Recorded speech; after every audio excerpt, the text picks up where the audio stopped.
Welcome to Sheila Bulbul Tunes. Please like, share and subscribe. एक छोटे से गांव में एक पुरानी हवेली थी जिसे लोग खूनी हवेली कहते थे। ये हवेली 10 साल से खाली थी क्योंकि यहाँ अक्सर अजीब और भयानक घटनाएं होती थीं। लोग कहते थे कि यहाँ एक खूनी प्याला छुपा हुआ है जो किसी भी इंसान के लहू को पीने के लिए प्यासा है। रोहित ने कहा, अरे तुम लोग डर क्यों रहे हो? ये सिर्फ अफवाह है। चलो आज रात को हम इस हवेली में घुसते हैं और साबित करते हैं कि यहाँ कुछ नहीं है। पूजा बोली, नहीं रोहित, मुझे ये सही नहीं लग रहा। मैंने सुना है जो भी इस प्याले के पास गया वापस नहीं आया। अमन ने कहा, पूजा, तुम भी ना, तुम्हें भी डर लग रहा है। रोहित ठीक कह रहा है। चलो हम सब मिलकर चलते हैं। तीनों दोस्तों ने अपने हाथ में टॉर्च लेकर हवेली के अंदर कदम रखा। हर कदम के साथ उनकी सांसें तेज़ होती गईं। टूटे हुए दरवाज़ों और पुरानी चीज़ों के बीच उन्होंने एक पुराना ट्रंक देखा। रोहित बोला, देखो ये ट्रंक, शायद इसमें कुछ हो। चलो इसे खोलते हैं। पूजा कहती है, रोहित ये देखो, एक पुराना प्याला। अमन कहता है, यही तो वो खूनी प्याला है, पर ये यहाँ कैसे आया?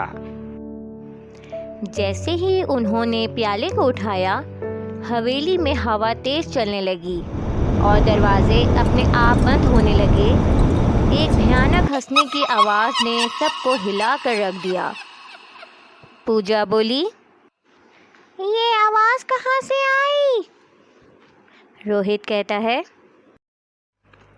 मुझे नहीं पता, पर हमें यहाँ से निकलना होगा। तीनों ने भागने की कोशिश की पर दरवाजे बंद हो चुके थे। तभी एक वैम्पायर निकलकर उनके सामने आया। ये प्याला मेरा है। जो भी इसे छुएगा उसका लहू प्याले में उतर आएगा। हमसे गलती हो गई, हमें माफ़ कर दो। हम बस यहाँ से निकलना चाहते हैं। वैम्पायर, सिर्फ एक तरीका है। तुम्हें अपनी सबसे कीमती चीज इस प्याले में डालनी होगी। अमन, सबसे कीमती चीज, पर ये क्या हो सकती है? पूजा, मुझे लगता है ये हमारी दोस्ती है।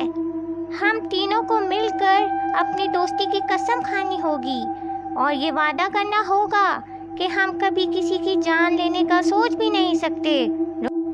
रोहित, हाँ, पूजा ठीक कह रही है। चलो हम अपने हाथ उस प्याले पर रखते हैं और ये वादा करते हैं। जैसे ही तीनों ने अपने हाथ प्याले पर रखे और कसम खाई, एक तेज रोशनी चमकने लगी और हवेली के दरवाजे खुल गए। वैम्पायर गायब हो गया और तीनों दोस्त सुरक्षित बाहर आ गए। पूजा, ये एक बड़ी सीख थी। हमें कभी भी बिना सोचे समझे किसी भी चीज़ को नहीं छूना चाहिए। रोहित, हाँ, और सबसे ज़रूरी है कि हमें एक दूसरे का साथ देना चाहिए। अमन, चलो अब हम यहाँ से दूर चलते हैं और दोबारा कभी वापस नहीं आएंगे। इस तरह तीनों दोस्तों ने एक दूसरे का साथ दिया और एक भयानक रात को जीत लिया।